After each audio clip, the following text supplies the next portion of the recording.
Katherine Howard's story began not in a palace, but in a house of careless freedom, the household of her step-grandmother, the Dowager Duchess of Norfolk. It was there, amid the laughter of maids and the flirtations of young men, that she learned both charm and danger. Barely a teenager, she was beautiful, impulsive, and desperate for affection, qualities that would later seal her fate.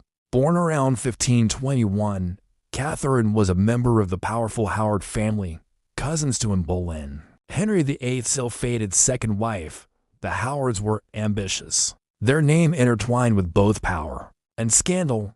When Katherine caught the attention of the aging King Henry VIII, it seemed like divine fortune had smiled upon her family once again. Henry, then nearing 50, was bloated, diseased, and weary, yet in Katherine's youth, he saw salvation, a rebirth of vitality, beauty, and innocence. When she entered court as one of Queen Anne of Cleve's ladies-in-waiting, Katherine quickly became the center of attention.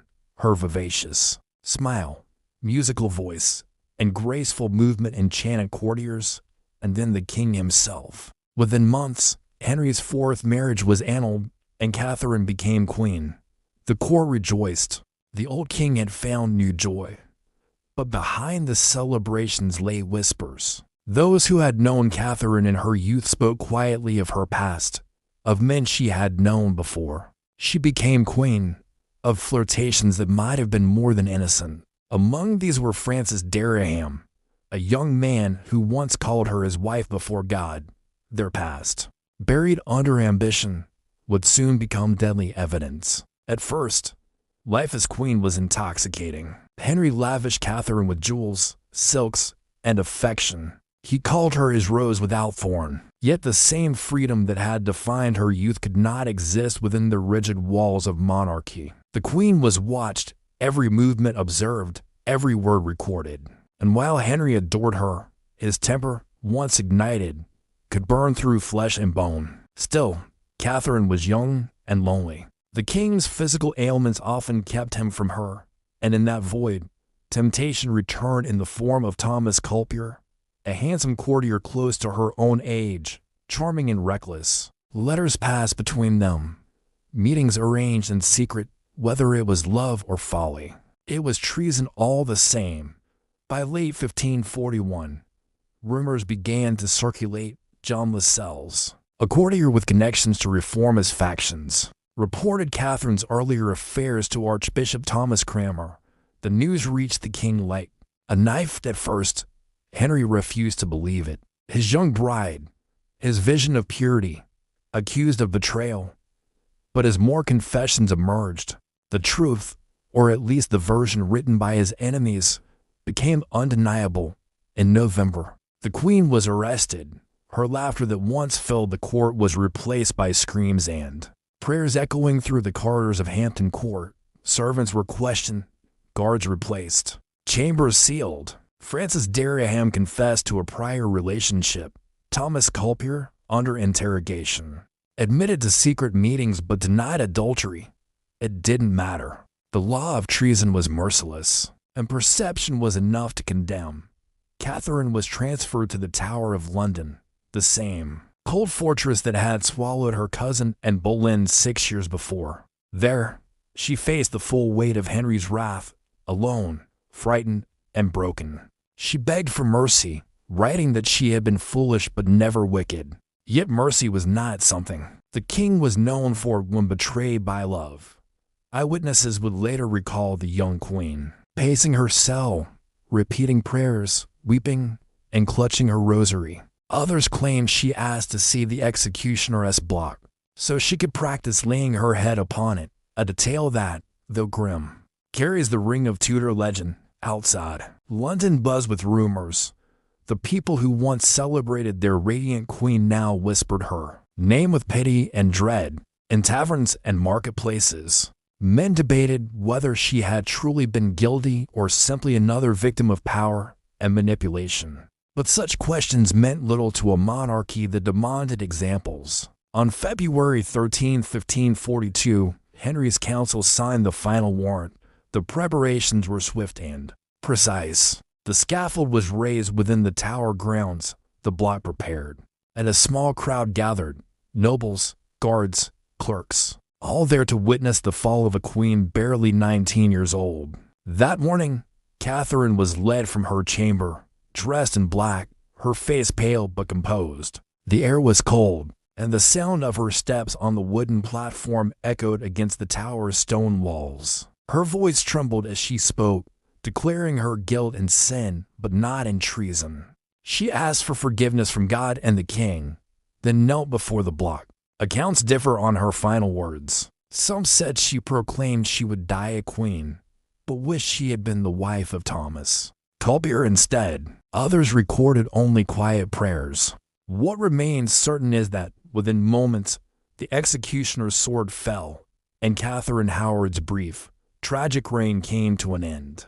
The crowd dispersed in silence. The once celebrated bride of Henry VIII became a grim reminder of how swiftly favor could turn to doom. Her body was buried near that of her cousin in Boleyn in the chapel of St. Peter ad Vincula, to queens united in death by the same man who had once loved them both. Katherine's death revealed the brutal reality of Tudor politics. Even the crown could not protect one from the king's fear, jealousy, and pride. Her youth, her beauty, her humanity, none of it could survive the machinery of power that demanded obedience above all else. After Katherine Howard's execution, Henry VIII retreated into isolation, consumed by anger and regret, not for her death, but for what he saw as yet another betrayal by a woman he had loved. The court, once vibrant under Katherine's youth and charm, fell silent. The festive banquet stopped. Music ceased. The king's health worsened, his body swelling, his temper darkening. He spoke little of Katherine after that day, as though erasing her from memory could cleanse the humiliation she had brought him. But outside the palace walls, the people of England remembered. For some, she was a foolish girl, reckless and naive, undone by her own choices. For others, she was a tragic victim of a cruel and paranoid king, another innocent sacrifice to satisfy royal pride. Chroniclers would later write that her youth and simplicity were her undoing, painting her not as a villain, but as a child caught in a deadly game she never understood. In the months that followed, her name became a cautionary tale whispered among courtiers. Parents warned their daughters that beauty could bring danger as easily as favor. Women at court learned to hide emotion behind cold smiles, their every glance measured, every word filtered through fear. Katherine's fall had shown that the king's affection was no gift. It was a blade wrapped in velvet, even among Henry's closest advisors. Her death sent a shiver of dread. Thomas Cromwell had fallen not long before, executed for arranging Henry's failed marriage to one of Cleves. Now another victim of royal love had joined the long list of the condemned. The Tower of London, soaked in the blood of nobles and queens, stood as a symbol of absolute power and absolute vulnerability. In later years, writers and historians tried to piece together the truth of Katherine's story. Was she truly guilty of adultery, or was her crime merely the memory of youthful indiscretion, twisted into treason by those eager to please the king? The evidence was thin, built largely on confessions extracted under pressure. Francis Deraham's boasts and Culpeper's ambiguous words became weapons used against her, and when power demanded blood, the truth became irrelevant. What makes Katherine Howard's tragedy endure is not just her death, but the image of her final hours. A teenage girl, once draped in jewels and silk, facing the cold certainty of death with quiet dignity. She was not a schemer or a political mastermind. She was a product of her time, a pawn in a court where love was political, marriage was strategy, and loyalty was disposable. Her execution also marked a turning point in how women at court were viewed.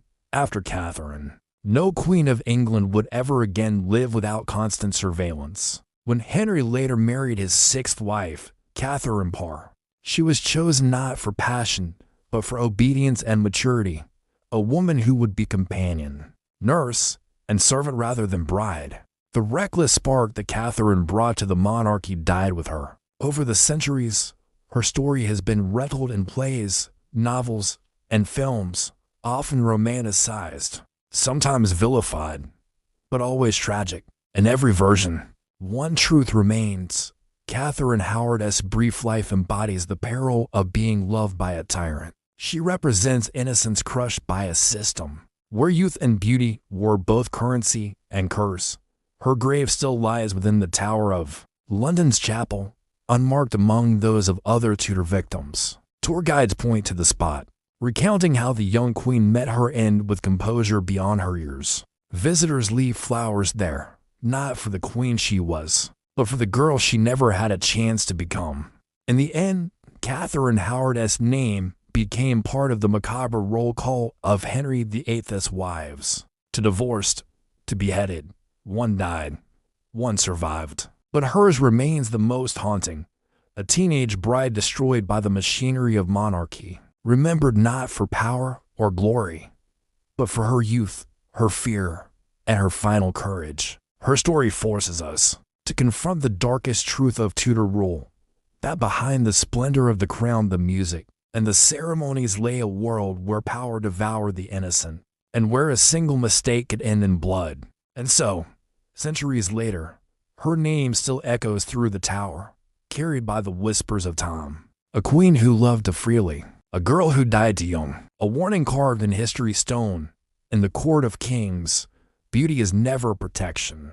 It is the first step toward the scaffold. If you found this story haunting and want to explore more about the dark side of history, executions, betrayals, and forgotten tragedies, make sure to subscribe, like, and share. In the next story, we uncover another figure lost to time, one whose death was as shocking as Catherine's, but whose name history tried to erase.